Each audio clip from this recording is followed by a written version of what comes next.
Okay, so I think we can get started. I think it's about time. So my name's Heather Miller. I'm a PhD student at EPFL. And this. And I'm Philipp Haller. He's Philipp Haller, I guess. Everybody knows who he is or something. So today we're going to talk about a research project that we've both been working on for a little while called, we call it right now function passing. I guess this is the project name until we can come up with a better one.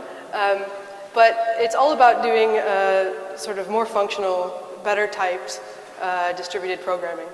And sort of the main topic of this talk is going to be a programming model, which we both have worked in the past on some things called Spores, which are serializable functions, and we've built a serialization framework called Pickling, and it builds on that basis of serializable functions, which we, provided with Spores and Pickling, to provide what we think is a pretty good substrate for building certain kinds of distributed systems that are more functional.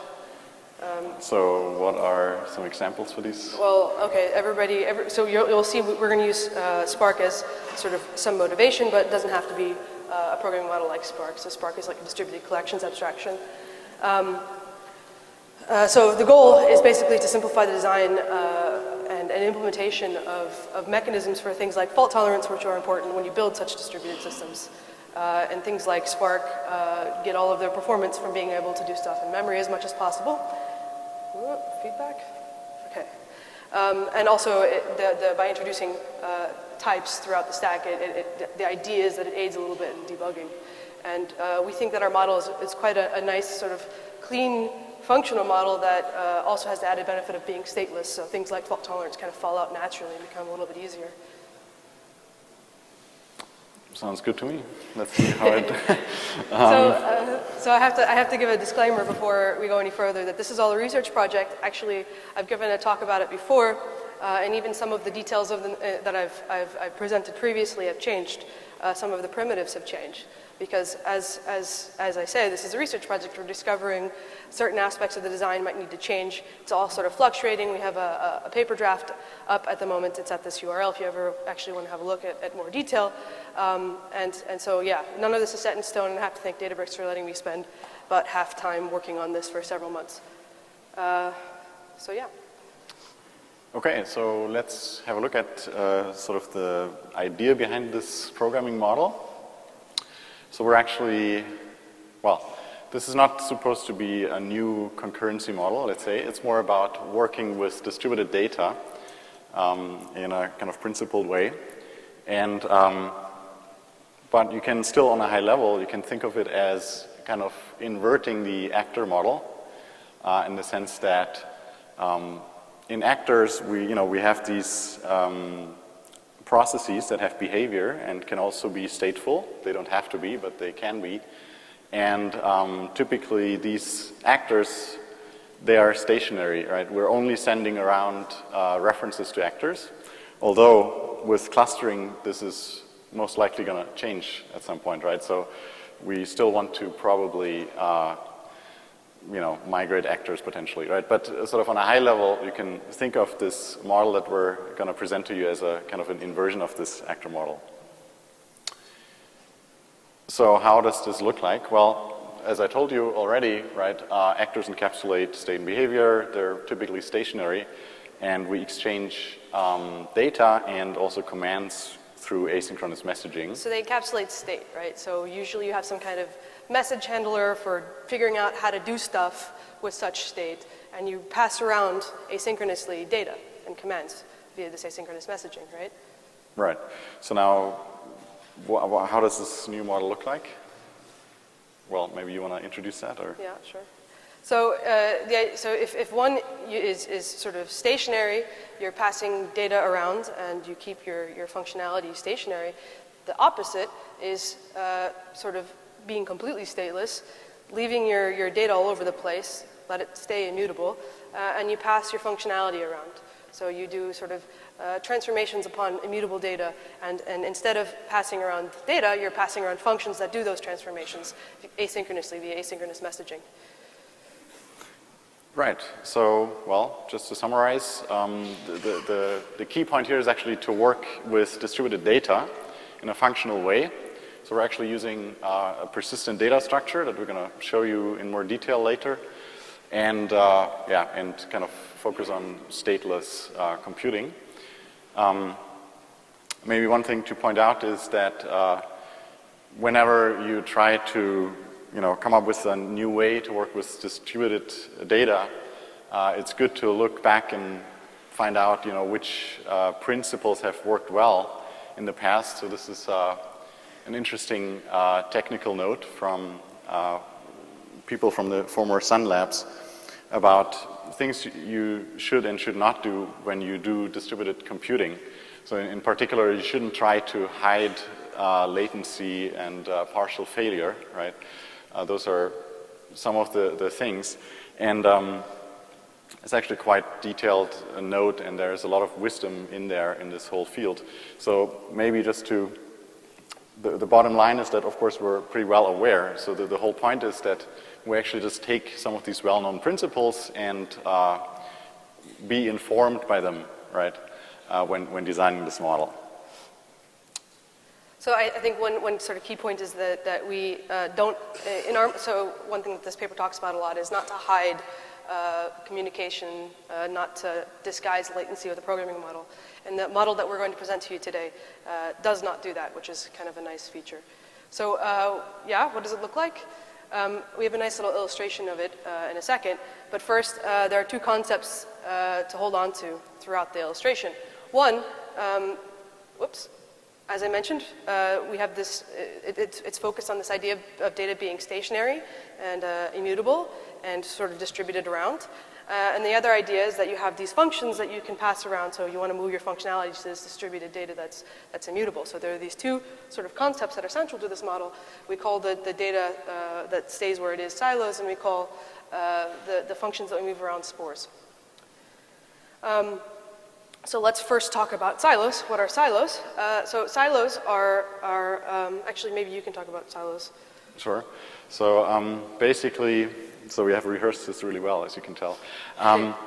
So basically, silos come in two parts, actually similar to actors, right? We have, on the one hand, we have a silo that's typed, silo of T. So that's typically the container for potentially large amount of data, typed data. And then on the other hand, we have silo refs that are also typed. And the silo refs are what we use to interact with the data contained in a silo, right? And these, a silo ref of T has two essential operations. In fact, it has one more. Can you actually do any operations on a silo? Or I'm sorry? Can you do operations on a silo? No, it's actually. always on the silo ref. Right. So it's a handle, so you do all of your, whatever you want to do to your data, you do it on your silo ref, right?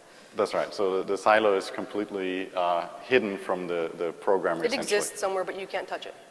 You touch it through the silo ref. Exactly. Right. And so the silo ref has several important operations. They're not really well visible, but we're going to look at them nonetheless. So one is called apply. Okay. And apply basically is an operation that you give a spore. A spore is essentially a function that is safely distributable, right? You can safely send a spore over the wire, and we can actually, through integration with type classes, we can check that they are actually serializable, right? So all that means is that you have a piece of distributed data, and this is the thing you use to apply a function to that piece of distributed data. Right. So we give the spore to our apply method, and now this spore is lazily applied to the data, right? So we're not trying to send the spore over and then wait until the whole data has been transformed and we know the result, or we've materialized the result data container. Instead, we do this lazily. So we can queue them up. You can do many transformations on one piece of data by queuing up sort of these functions and not really applying them until you actually have to. Yeah, but what we immediately get back is a silo ref that represents the result silo. Yeah, so if you pass a spore from T to S, then we immediately get back a silo ref of S, yeah, representing the result. So it's kind of like futures. If you do something to a future, you always get back kind of a new one, right? So maybe it's not actually done, but it's like a reference to something that's going to be done eventually. It's the same kind of idea. These things are eventually done. You have handles to something that will eventually be completed. Yes. Right? And so now let's have a look at the second operation, which you also can't see really well. It's called send.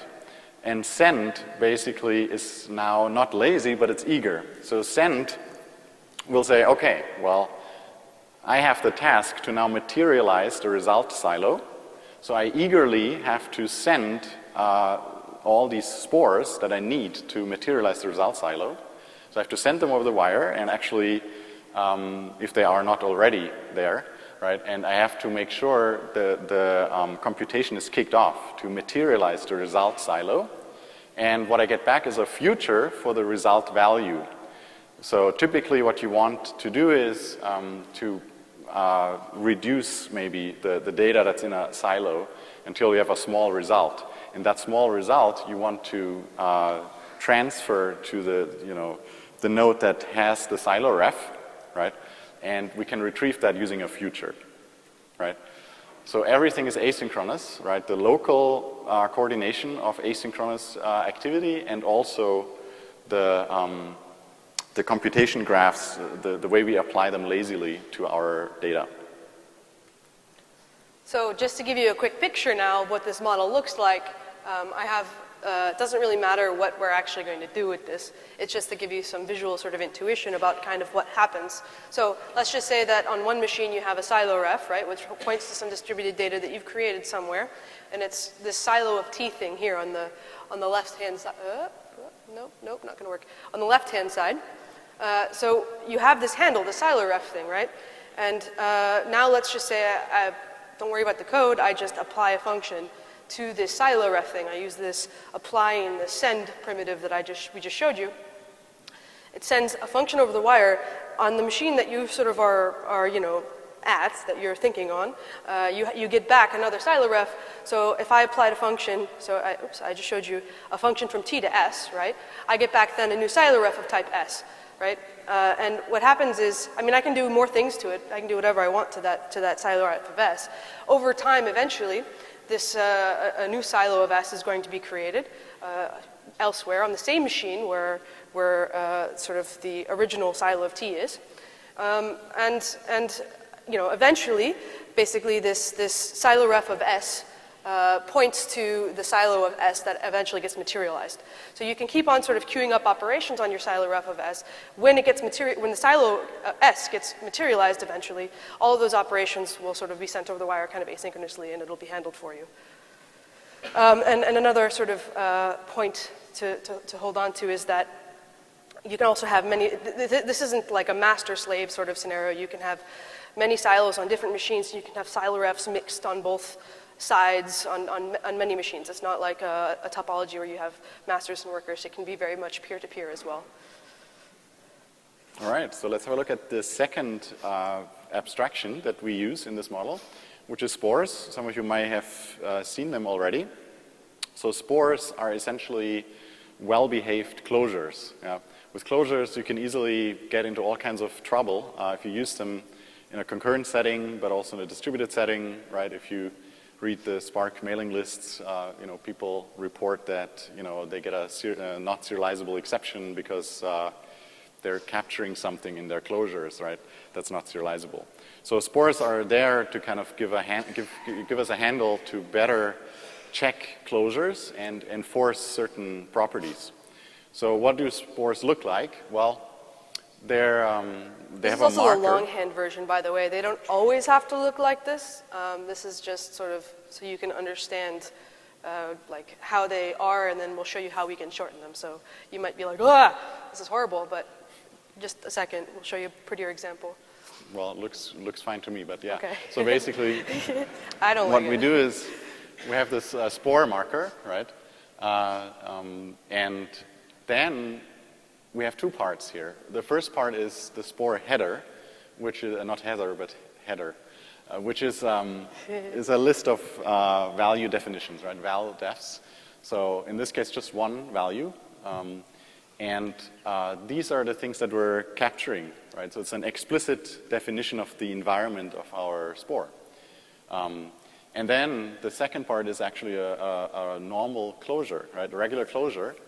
And this closure in the second half, right, it can refer, or the body of the closure can, of course, refer to parameters, but it can also refer to the values in the spore header, but nothing else, right? So there's actually a macro. So spore is a macro that checks that the body of the closure does not refer to anything in the lexical environment. Yeah? So we know exactly what is captured, right, in this case. Well, you have to explicitly sort of declare your environment. You can't, so basically what it prevents is it prevents you from accidentally capturing something else. So you always know what's being captured in sort of the longhand ugly form. Right. So now the question is like, how do spores compare to closures, right?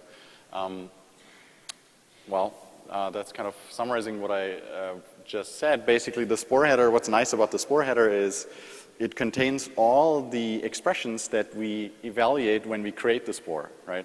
So we initialize the spore header when the spore is created, and all the rest is delayed, or is only executed when we apply the spore. So that means that you end up with kind of an effectively immutable environment that you always know exists, like you know what it is. Right. In so particular, you can't be sort of surprised over time later if you have some var that changes to something else, and you wind up having a different environment than you sort of started writing a program with. The whole point is that you kind of always know what your environment is, and that it can't really change over time.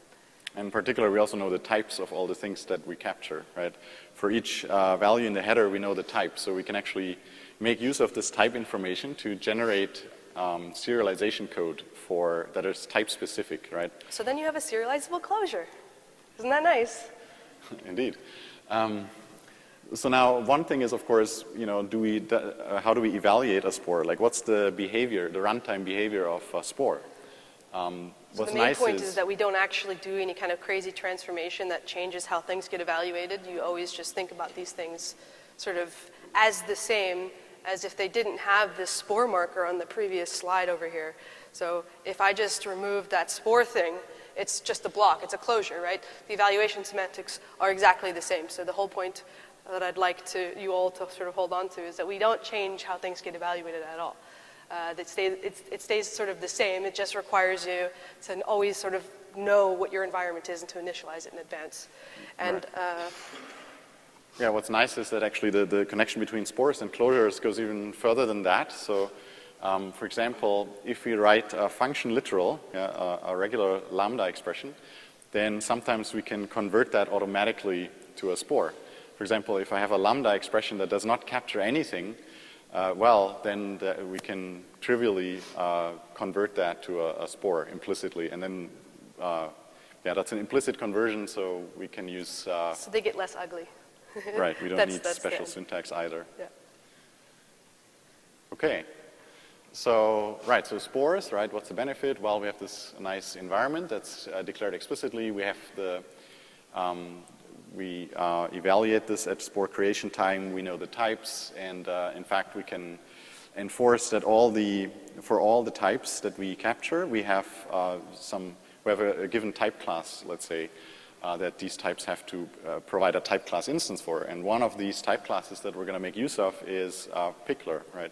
Type class for Picklers. And this is all detailed in a paper, so there's, of course, lots of sort of technical details if you ever want to indulge. I recommend this paper that we wrote last year for ECOOP. But rather than inundating you with that, we have a couple of examples to give you some more intuition, so you have sort of the basic idea of how this all works, right? Right, so and kind of the hello world example of this model is actually to distribute a future, right?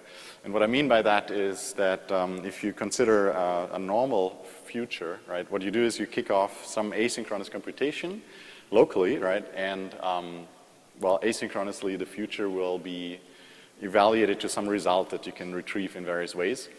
And the distributed version of this would be to say, well, my data is on a remote machine, and instead of spawning a computation locally, I actually want to send a closure or a spore to the remote machine and then apply the computation to the data. and again, asynchronously retrieve the result. So that's the pattern that we're going to implement here. And so in code, this could look like that. So basically, of course, we need first to have a silo. And there's, of course, many ways in which you can create a silo. In this case, we populate a silo just using a lambda, right? We basically say, well, send a lambda that is implicitly converted to a spore. You know, we send that. This is an example of when the syntax gets prettier, because it's not this big, ugly spore thing that I showed you before. Right, so all of that static checking that we told you about still gets applied in this case, and you would get then a compile error if you had some kind of crazy environment that you didn't explicitly declare or something like that. Right. So we send the spore to the host, and then the host, applies the function and thereby populates a silo with some data. In this example, we'll see we'll have like a large collection of strings, and we're going to transform them. So the way we do this with our distributed future is to say, okay, first of all, this silo fut that is returned by this population method that we use to populate, that's actually a future of a silo ref, and it's a future because we actually have to do remote communication to get the silo ref. So that's why it's a future that we get back, right? So actually, I have to ask a quick question. Can you explain? So I see async and await. Is anybody familiar with async and await? By the way, okay. Wow. Wow. Okay. Actually, I'm surprised. Lots of people are. Okay. Of course they are. So just come on. TLDR. Async await is such a beautiful word. Yes, it's wonderful. You want to use that. Says an author of it. Basically, right. So the idea is that we have a future, which is a future of silo ref. That means, of course, we can only use the silo ref when that future is resolved. So we're open our async block here. We first await our silo future. When we have a result, we have a silo ref. And then we can use apply. That's one of these essential primitives on silo refs, right? We use apply when we pass a spore, right? So that's the behavior that we want to apply to our remote data. So we pass the spore, which basically transforms our lines of strings to, do something. In this case, turn them to uppercase. And so the result. So it's, in this case, if you have just a big corpus of text, like a bunch of Wikipedia pages or something, the idea is we just we do some dumb function that does nothing but transform everything, all of the strings to uppercase strings, right? So this is, again, I want to highlight that this is a spore. It's not so in the silo upper thing, it's not so verbose, it's not so ugly. Actually, in this case, I think it could also be converted. Huh? It could be converted as well, but it can stay sane looking. And we actually also make use of the second operation, which is the send operation, to retrieve the result asynchronously. So silo upper, right, is the result of this transformation. That's a silo ref that's immediately available, right? And then what we do is we want to transfer the data from the silo to our local machine, or the machine that does this asynchronous computation. And the send operation, of course, returns a future. That means we need to do another await here, okay? But that's basically it, right? So that's basically a distributed future-like computation. Good. So to summarize, basically what we did was, we took spores, right, which are useful because we can guarantee that they're serializable, and we have picklers for them. And and then we use pickling to generate picklers for actually both the data and also the spores. Right, so we generate picklers for all of these things. And the asynchrony is managed using Yeah, by features. the way, I just want to highlight something in the last example. Do you see a whole bunch of callbacks? It's totally asynchronous. It's really nice. It's clear, isn't it? So True. The whole point is this whole model, it integrates very nicely with futures and async awaits, and it's all it's completely asynchronous as well, which is wonderful. Right. So maybe let's have a look at a more complicated example, because there's a few more things that are going on there. How do we introduce this? So the next example, I hope everybody at this point has heard of Spark. It's a good motivating example for a framework like this, because the idea is that you have like a distributed collection. So imagine like a distributed list. It's all immutable. You use higher order functions to do transformations upon that immutable data. But it's like you can think of it like having on many machines a big chunk of one list spread out all over the place. And Spark figures out how to basically do a distributed map or a distributed filter or a distributed reduce on these things and give you back a result that happens very fast because it's all in memory and whatnot, right? So let's, for example, try to create a cute baby version of Spark with this model. Okay. Well, of course, we're not going to, show you a complete baby Spark. We're going to do a graphical model because, yeah, it's easier to get sort of the intuition, and visually understand it. Yeah, unfortunately, it's not even possible to implement all the Spark combinators with what I've showed you because we've omitted left out two very important we've omitted something which one is called flat map, and as you can tell, flat map is kind of a fundamental operation, but it exists, right? And so you can implement everything you want. We also have a low-level kind of API, which is more kind of a data flow style to implement things like reduce and so on. But let's focus on just a small example, right? So let's say we have a distributed list, and is contained in silos, in multiple silos on different machines. So we have multiple silo refs. Actually, we're going to focus on just one silo ref, so we're only talking about one shard of data in this case, right? Of course, there can be many, right? So this is just kind of like one piece of this problem. Right. So, we have the silo ref, which is typed, of course, and well, one thing we want to do is do a map operation, right? So we want to apply map to our distributed list. So that means we need, in our model, to use apply, right? And we have to send a spore that will transform our list that's contained in the shard using, of course, the map combinator that the map combinator and a user-provided function, right? The user-provided argument to map. We have to combine that with map itself, with the map combinator itself. So if you have a bunch of distributed pieces of data and you want to implement a distributed map, then you need to basically send the user's function to all the individual shards, right? So those have to be spores. Right. So the point here is that apply is lower level than map, right? We're using it to implement map. Right, and so the two things we need, one is from the framework, we need the map implementation, and then from the user, we need the function that we pass to map.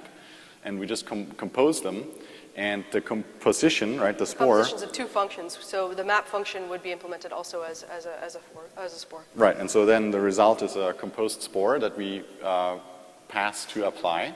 That gives us a new silo ref, and then of course we can repeat this a few times, and maybe finally we call reduce to reduce our shard. We just sum up all the ints. So then now we have this little computation graph. And it's important to note at the end there we called, so the chain of sort of computations here is apply, send. So these are the two primitives that we introduced to you earlier. Apply is lazy, send is eager. So send means, okay, kick off the computations and give me a result now. Right, as long as I don't do send, the things can be lazily computed. Sort of, accumulated, sort of a graph of computations gets built up. Right, and so of course some framework could have different scheduling strategies, right, to optimize the materialization. But essentially, as soon as we do the send, we need to make sure that all the information that we need to be able to materialize the result is sent over to where the silos are, in this case machine 2, and so then we materialize all of them. The last silo is a particularly large one containing an entire 4-byte int, right? And then that is going to come back to and complete the future, because if you remember, send returns a future. So it completes the future with the integer that's computed by the last sort of silo that's materialized. Okay. So maybe we can look a little bit in more detail that about... That was pictorial and nice, but you might want to have some idea of what's actually being sent around. Right. So I already kind of alluded to this, that we're actually sending computation graphs, right? Because we have to figure out from the inputs how we compute all the outputs. So what and we have to serialize this and send it over the wire. And so a JSON representation of this computation graph looks basically like this. This is taken from actual sample code. So also this is using the pickling framework where we can serialize out to JSON. We normally wouldn't use JSON because it's not exactly the fastest way to be serializing and deserializing things. The messages aren't exactly compact, but this is just for readability to show you what it looks like. Right. We would probably use a binary format instead of a JSON one. Right. So what you get here, right, is basically a graph. So you have different nodes that have different types. So for example, an apply node has an input that in this case is a materialized silo, right? And silos have IDs and then what's interesting is that this apply node also takes a spore, right? This is the fun field. It's actually a spore. And well, its type is a little interesting. It's called self-describing. So I thought it might be fun to look into what this self-describing is. Right, so we have to send a spore, right? Apply takes a spore, and we have to send all of that over to, as part of our graph. But if you're going to be sending a function over the wire, you're going to have to, at the time that you only know the type parameters, the T and the S, at runtime, right? Which, if anybody has kept track of the pickling framework that we built, sort of the whole point is that we try to do as much as we can at compile time, right? So this means that we have to be doing stuff reflectively, which is obviously a bad thing. It's quite slow, right? So it means that all of the nice things about the pickling framework are kind of lost. It's impossible to use this fast compile time sort of inlining of all the serialization code that we do with the pickling framework, and it's also impossible then to do this statically, like to unpickle functions and spores statically. Yeah, and I mean the thing is that it's not only enough to know the type arguments of spore, right? It's not enough to know it's a spore from int to string. We also need to know for the spore what's the class that implements the function, right? So that's another thing we need to know if you want to unpickle that, right? So now what? What do we do? So there's this thing called self-describing, which is kind of cute. Yeah, so the idea right behind this self-describing is we simply ask the pickles to self-describe themselves, okay? So that's a neat trick. So basically, the key is this, right? At some point in our code, when we pass a spore to an operation like apply, we know the concrete types. So we know T and S fully. So we know the complete type of the spore. And at that point, we're actually generating not only the pickler, of course the pickler we need so that we can pickle our spore, and also the environment, of course. But what we do is, the trick is this, we already generate the unpickler at that point, right? Even though the unpickler is not actually useful at this point, but we still generate it. We generate a class for the unpickler statically, with all the type information statically known, right? So it's going to be a very fast unpickler too, right? And we statically check that we can generate one, and it will never access it will never use reflection ever, right? So that's the cool thing. So we kind of, even though we don't really need the unpickler yet, we still generate it, because at that point we have all the type information we need. And then we're going to build a self-describing pickle, which says, okay, well, one part is, of course, the pickled object that we obtain using our pickler.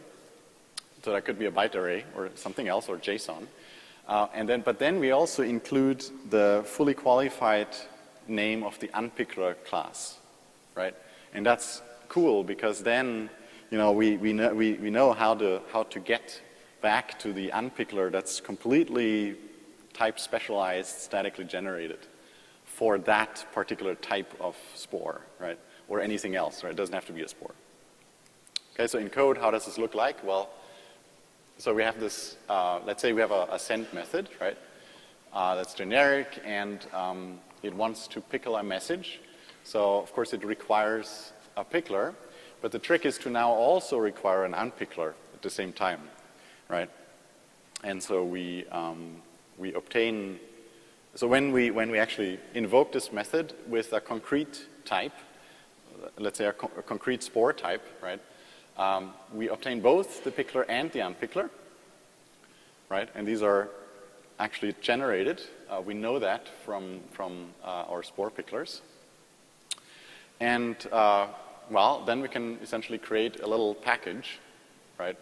Self-describing package, which contains a blob, which is already pickled data, and an unpickler class name. And then it's actually very easy to unpickle that thing, right?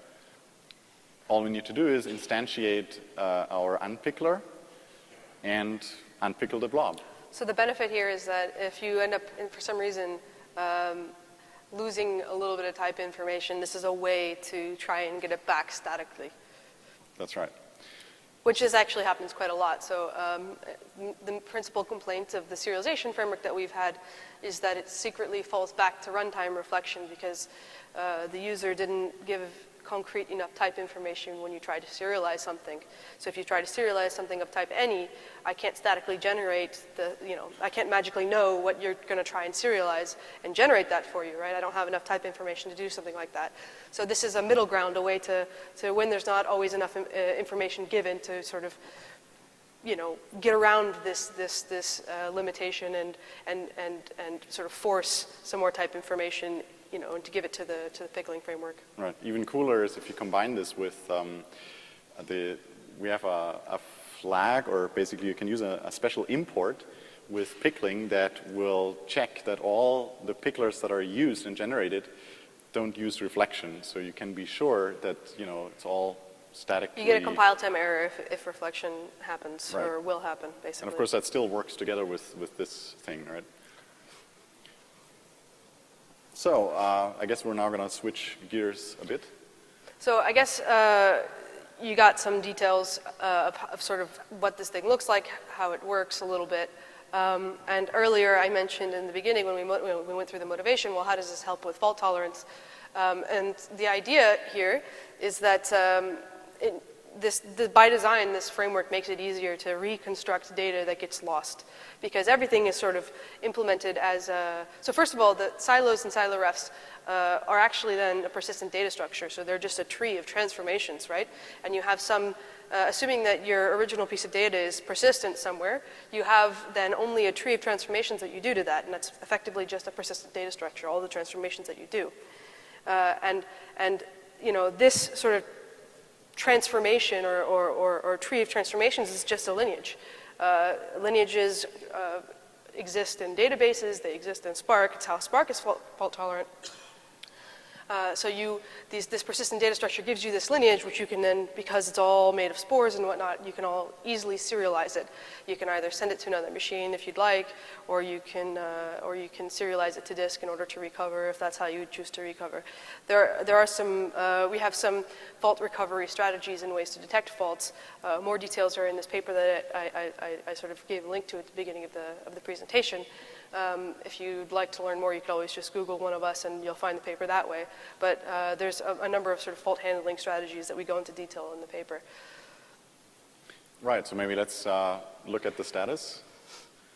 Thankful topic for me to talk about, thanks. No, but basically the cool thing about this project is that it actually was a really good way to flesh out Spores.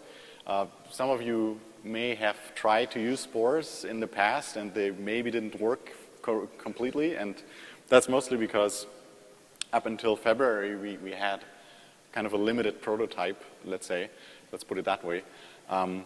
But since then, actually, the work on this programming model and kind of the implementation was a really great way to kind of flesh out Spores, right? So we actually have a few releases now, and right, and then we also have this new module, Spores Pickling, which is a nice integration of Spores and Pickling, right? That's, of course, essential here, but basically provides picklers for Spores and also macros to generate picklers for Spores.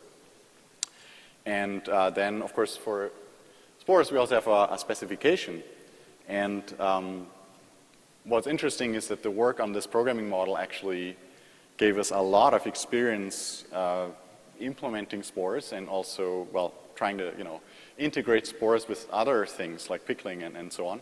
And so we actually want to use all this experience we have now to update the SIP as well, to have a even better SIP. Yeah?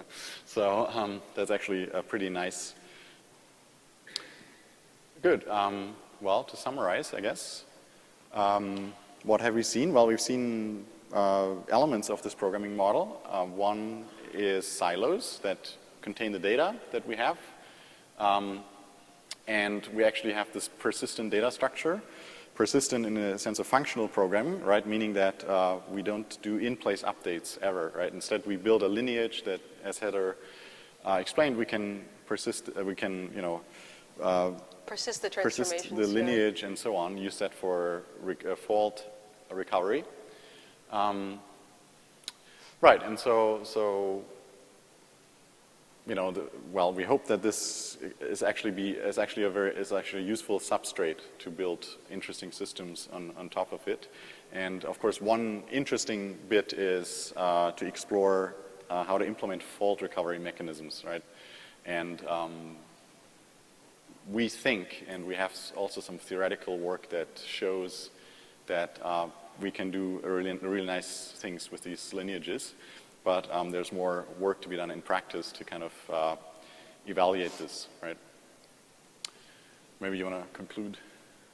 Well, that's it, I guess. So, I mean, if anybody has any questions or has some use case that you're sure this programming model can't support, we'd be happy to hear about it. There's a Google group that you can post comments to or questions or anything, or just ask us now. We're happy to take questions, so thanks. Thanks.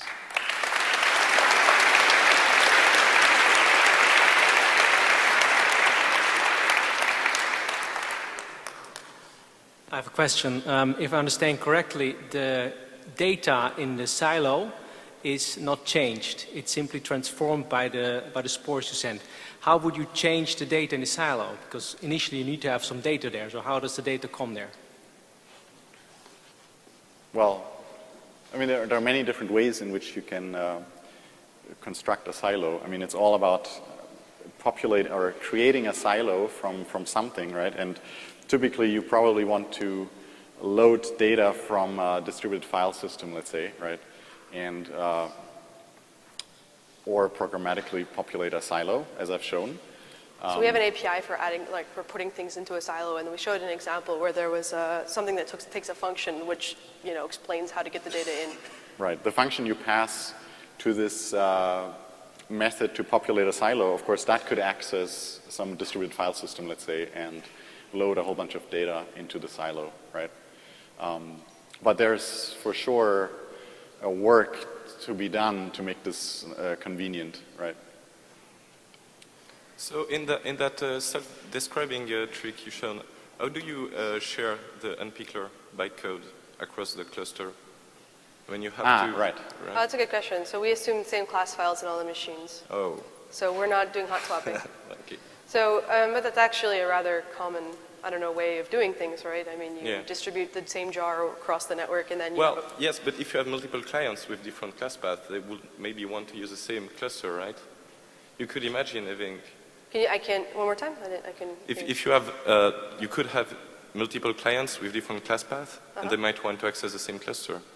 So you cannot share the same class path everywhere, right?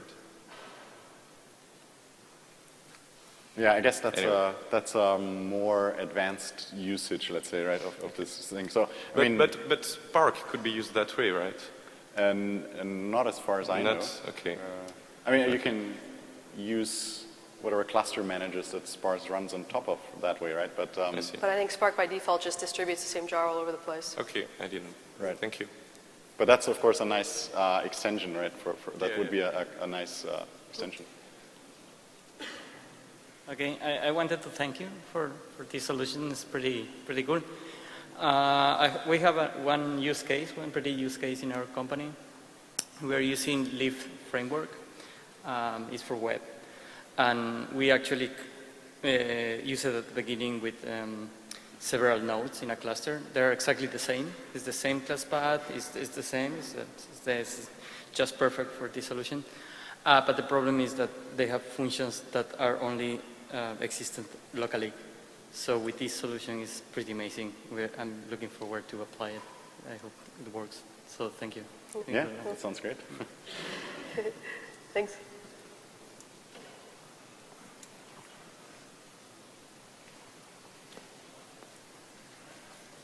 I have a question about... I can't see anything, so yes, hello. Hi. Linearity. So you mentioned that you could queue up spores. Yep. So how do you make sure that they arrive linearly, they are applied in the right order? Because they end up, so we compose them. So it's like function composition that we do. And, well, effectively, we create this tree of transformations that you end up doing. So you end up sending just one message instead of a whole bunch of messages where you need to make sure there's a certain order, right? We compose everything on one machine and then just send one message.